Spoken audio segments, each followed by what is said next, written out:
To Dr. Mensch, the radio show that takes a real, compassionate look at mental health from A to Z. Join child and adolescent psychiatrist Dr. Gil Lichtshine each week as we explore topics that matter: autism, ADHD, anxiety, depression, OCD, schizophrenia, behavioral challenges, neurodevelopmental disorders, and more. No stigma, no judgment. Just honest conversations, new therapies, breakthrough treatments, and real solutions for real people. Mental health is not a weakness. It's a treatable medical condition, and help is available. Join the conversation now by calling the studio at 888-994-4995, Studio A. This is Dr. Mensch, where hope and healing begin.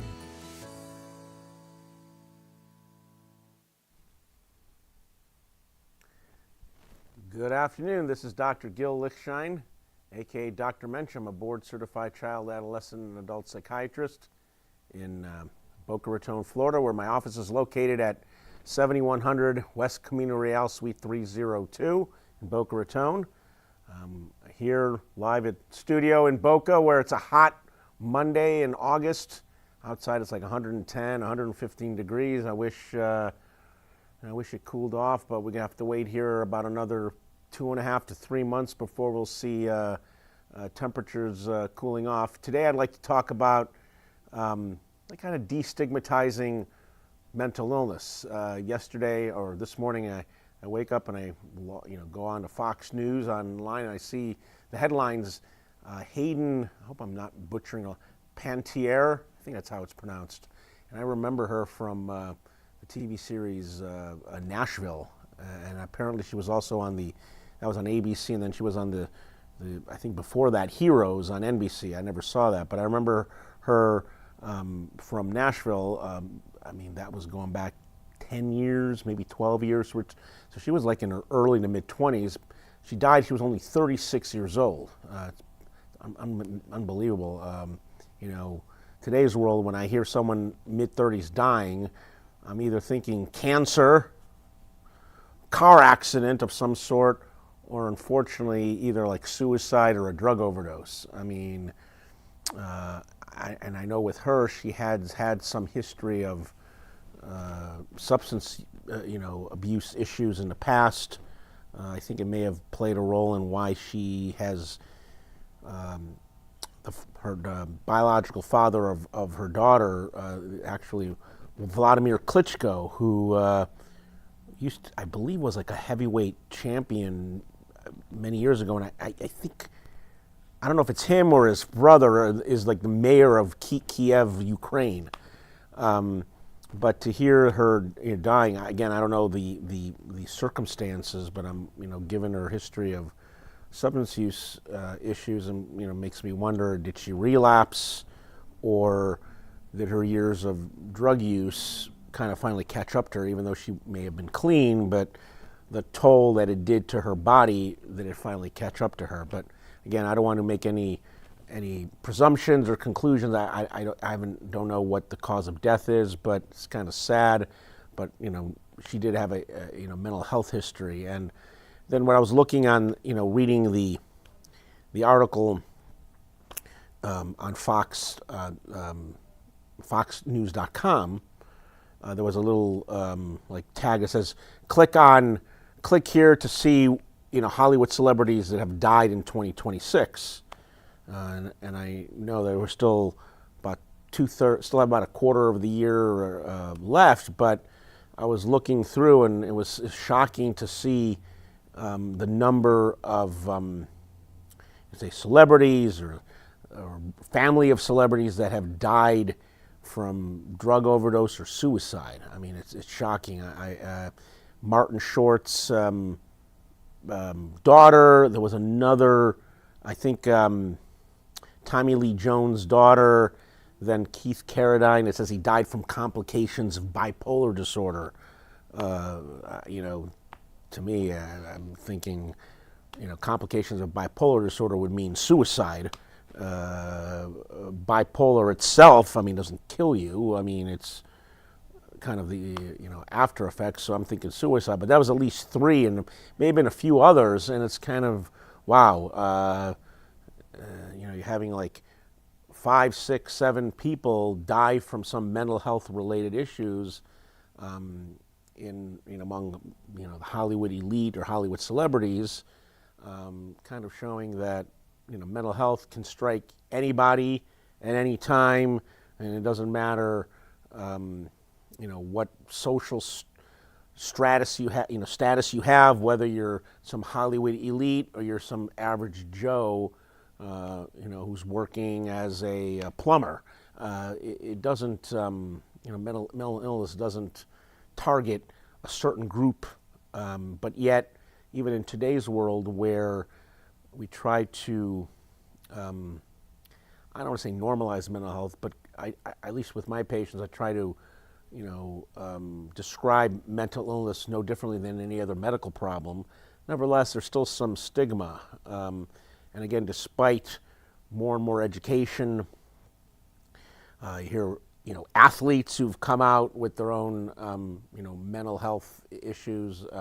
Just say at least in the last 10 years, Kevin Love, I don't know if he's still in the NBA, but he played professionally for the Minnesota Timberwolves, Cleveland Cavaliers, more recently with the Miami Heat. I believe he won the NBA championship with LeBron James in 2016. Ricky Williams, who, if any Dolphin fans, was an amazing running back for the Miami Dolphins and New Orleans Saints. And then I believe he may have won the Heisman when he was at the University of Texas. But he was kind of notorious that every time he'd have not a press conference, but after practice or after a game, he'd talk to the media. He'd always wear his helmet. He finally came out saying he suffers from social anxiety disorder, and then later he's kind of made it out that one way he was dealing with it was by smoking cannabis, and he's become a big cannabis advocate. Kevin Love, came out also talking about how he had, I believe, either generalized anxiety disorder or panic disorder.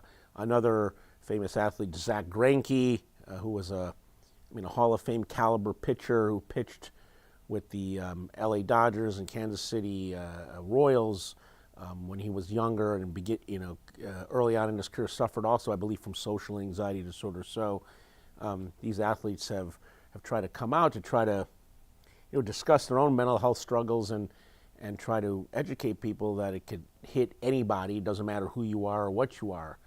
But yet there's still a lot of stigma associated with it. I'll give you an example. Yesterday, I get a text from a woman, not my patient, I don't know her, but she's the sister of, her sister is like the wife of the rabbi of a local Chabad synagogue in Fort Lauderdale. And I,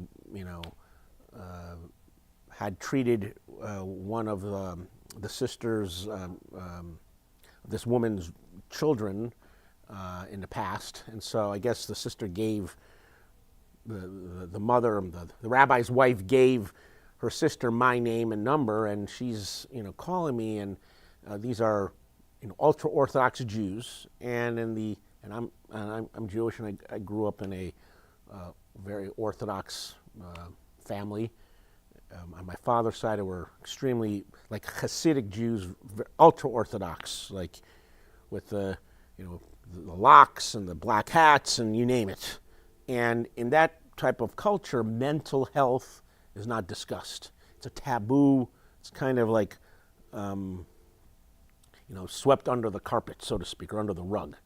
It's just something you don't discuss. And, in some of those circles, they'll say God will, cure, and you pray to God and you believe in God and follow the commandments and, keep the Sabbath and keep kosher, etc., that God will heal. But so this woman's calling me and talking to me about her adult, like mid-30s daughter, and sounds like from what she described, her daughter either has schizophrenia or bipolar disorder, but the daughter's in complete denial. the rest of the family is kind of like tried to like shun and ostracize her, not want to deal with it. But the mother is trying to kind of grasp at straws and try to figure out how she could help her daughter, who's completely in denial of her mental illness. And unfortunately, there's still a lot of cultural stigma. Last week I did a forensic evaluation on a older individual who's on disability.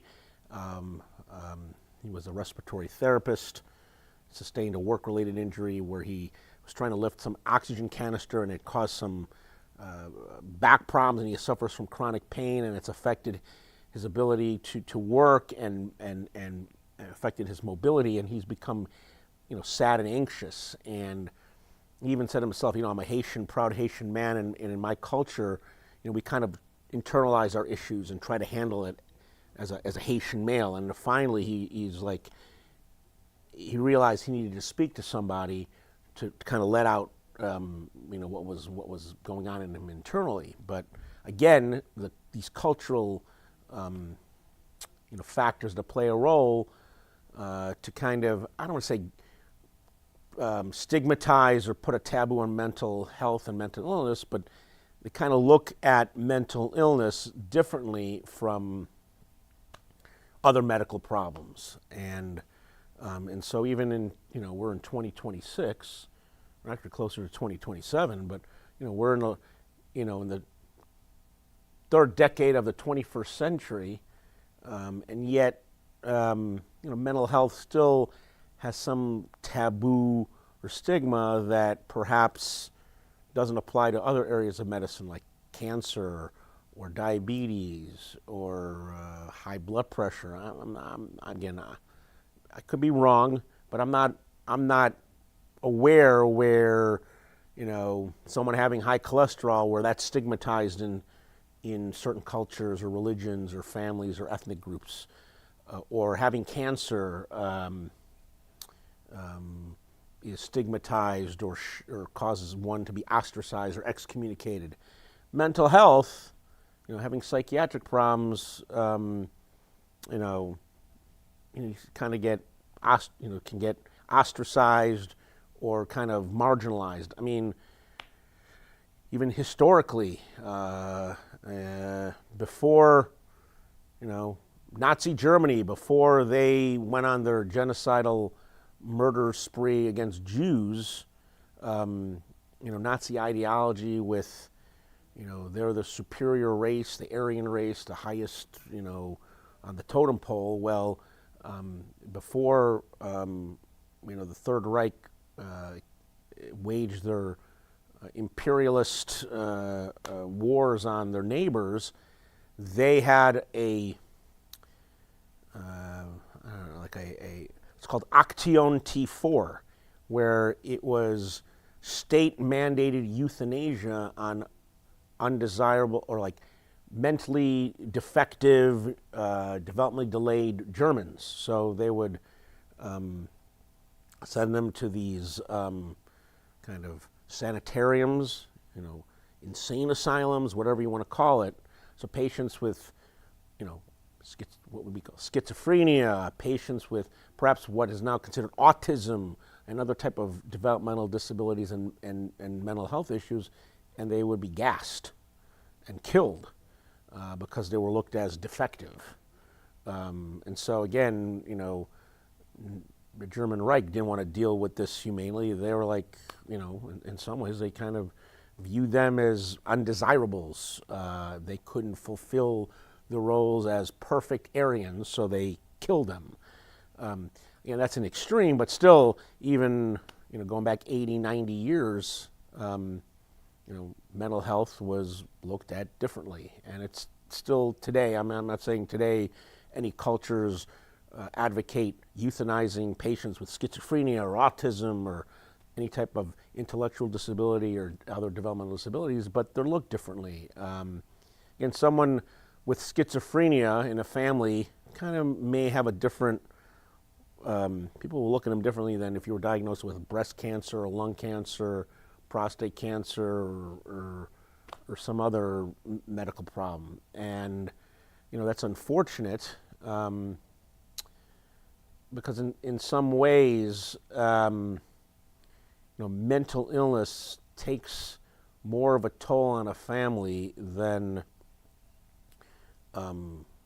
most medical problems. I mean, if, let's say, you're in a relationship or married to someone with high cholesterol, I mean, for the most part, that's not going to cause someone, with a cholesterol of 300 or high triglycerides or, let's say, high blood pressure.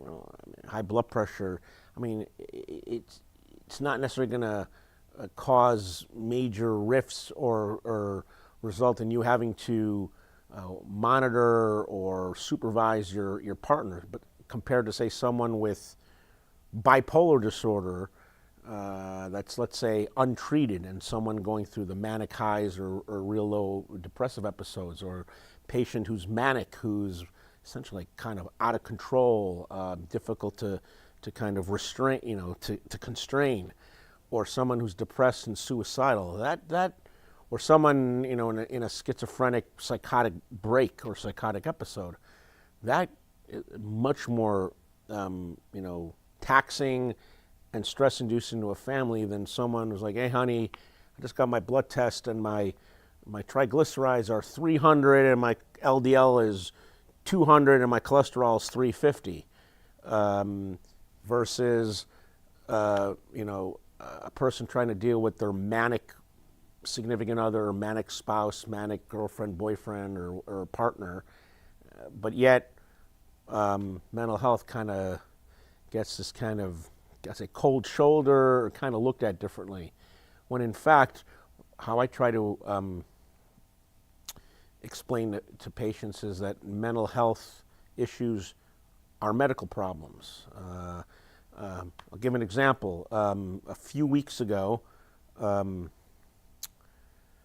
I saw a 15-year-old young man who clearly, I mean, after like 5 minutes of talking to him, I already knew, like, he had obsessive compulsive disorder. It didn't take a rocket scientist to figure it out, but this kid was suffering, like, just couldn't, he was just non-functional, he couldn't leave the house.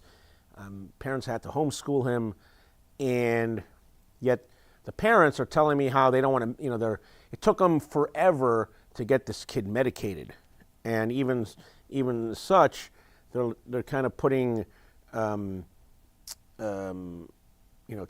their psychiatrist, one of his hands kind of behind his back, because they're kind of restricting how aggressively the psychiatrist could adjust the child's medication. I'm trying to understand, like, why. And they're like, well, we don't like medications, and we don't want to give our kid any psychotropic medications. And I'm trying to understand, like, why. And they're like, well, we just don't believe in it. And I'm like, okay, but don't you see your kid suffering? And they're like, yeah. And so I'm like, you have your psychiatrist provide, he was prescribing him fluoxetine, and he was prescribing him 10 milligrams. And I was trying to explain to him that in OCD, you really got to get aggressive with the dosing. And so you're basically like undertreating your son, and you're letting him suffer. And I'm trying to understand, like, how they're just okay with letting their son suffer. And I basically, said, like, okay, if your son had epilepsy or had asthma or had diabetes, what would you do? And you're like, oh, if my son had, epilepsy, we would treat it. And I'm like, would you? He's like, yeah. Well, like, with what? Oh, we would go to a neurologist, and and if he prescribed, seizure medicines, we would take it. And I said, well, why would you be okay allowing your son to take anti-seizure drugs, but you're not letting him take higher doses of fluoxetine? They didn't, they had a hard time on, giving an answer. And I'm like, the one thing is like, well, if he had a seizure, he could die. I'm like, okay, his OCD may not kill him per se, but he's suffering, he can't function, he can't go to school. And I will continue that after a brief commercial break. What happens when the mind of a healer crosses over into the darkness of the human soul? From authors David Icovetti, Dr. Gil Lichtshine, and Yolanda DeLuca comes a chilling psychological thriller, Dr. Mensch, A Prescription for Evil. This gripping novel follows a respected Boca Raton psychiatrist who secretly descends into madness, transforming into a modern-day king of the underworld. Inspired by true events and Dr. Gil's childhood connection to a mob family, this story blurs the line between sanity and evil, genius and destruction. Unforgettable, disturbing, impossible to put down. Get your copy today on Amazon.com. Dr. Mensch, A Prescription for Evil, a 2020 psychological crime thriller. You're listening to Dr. Mensch with child and adolescent psychiatrist Dr. Gil Lichtshine. For a copy of his powerful new book, Dr. Mensch's Prescription for Evil, visit Amazon.com. For more information or to schedule a consultation, contact Dr. Gil directly at 561-300-4052 or visit docgil.com. Now, let's get back to the show.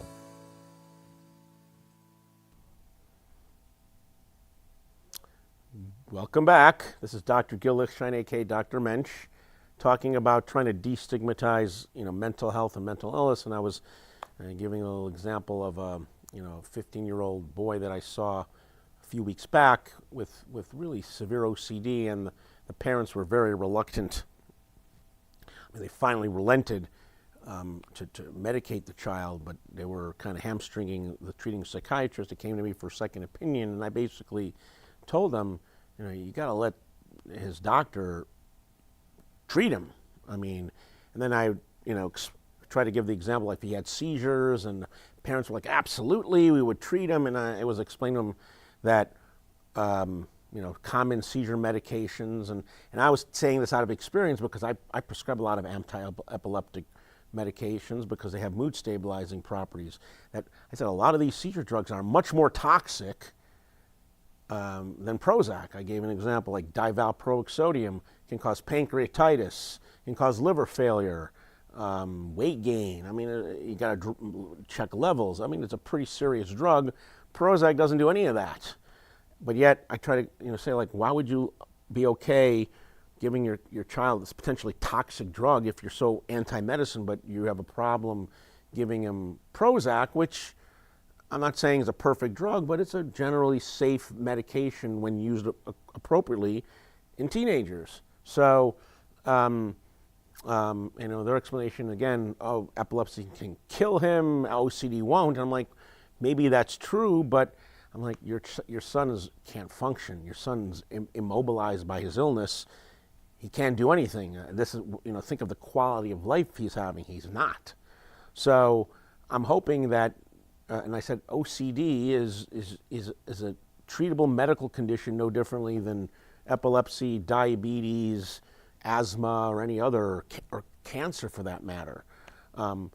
Okay, maybe there's no blood test that can show that someone's OCD is getting better. There's no brain scan that can show the OCD is improving, but nonetheless, unlike most other medical specialties in psychiatry, when someone's being prescribed a medication, the patient can kind of provide input like, oh, I'm feeling better, I'm not as anxious, I'm not as depressed, the voices have gone away. Whereas if you're given a medicine for cholesterol, there's no way you're going to know, oh, I think my cholesterol is down, or I can tell my blood pressure is down, or I can tell my lipids went down. You can't tell. You have to take a blood test. But in psychiatry, if you're hearing voices telling you to do A, B, and C, and you're prescribed an antipsychotic, and let's say a couple weeks later, hey, what's going on? How are the voices? Oh, they're gone, or they're much less reduced.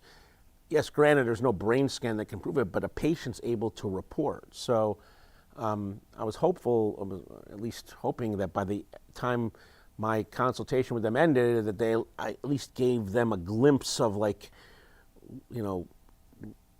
put aside your fears and don't let that get in the way of treating your son, and try to kind of educate them that mental illness in many ways is no different than other medical problems, and that in some ways it can be more debilitating to a family than many medical problems, maybe except like say cancer for them. But again, taking the example of say high blood pressure, high cholesterol versus in this case like OCD, this child having OCD is really impacting the family. He's not going to school. It affects the parents, work schedule. It's affecting the other children in the family. Whereas if let's say he had high cholesterol, I don't think it would have the same impact. So, with all these like celebrities and athletes coming out about their own mental health issues, and I think doctors and other medical professionals that are out there can try to help explain to patients that having a mental health issue is no different than having any other medical problem, that they can be treated the same way you can treat diabetes, you can treat bipolar disorder. Same way you could treat cancer, or many cancers, you could treat schizophrenia. There's no cures, but there are effective treatments that could allow a patient with a severe mental health issue live a good quality of life, and try to help people kind of break out of whatever cultural, religious, ethnic stereotypes or and stigmas that having mental health issues doesn't make you strange or less of a person or weak or defective in any way. You could be the physically strongest person and you could have anxiety. It doesn't make you defective or weak. You could be the shortest person and have some type of mental health issue. So we just need a lot of people just to continue to educate others, come out with their own, as long as you're comfortable coming out with your own kind of stories and explain that mental health issues can affect anybody, anywhere, anytime, regardless of your standing in society. And on that note, this is Dr. Mensch, aka Dr. Lichtshine, Gil Lichtshine, wishing everybody a great day, stay cool, and have a great week. Thank you very much. Thank you for joining us for Dr. Mensch with Dr. Gil Lichtshine, helping you navigate the world of mental health with clarity and care. If you or someone you love needs support, you're not alone. Treatment works and recovery is possible. To schedule a consultation or discuss non-medication therapies, personalized treatment plans, or psychiatric care, contact Dr. Gil directly at 561-300-4052 or visit docgil.com. You can catch us each week on South Florida Oldies Radio and streaming across all social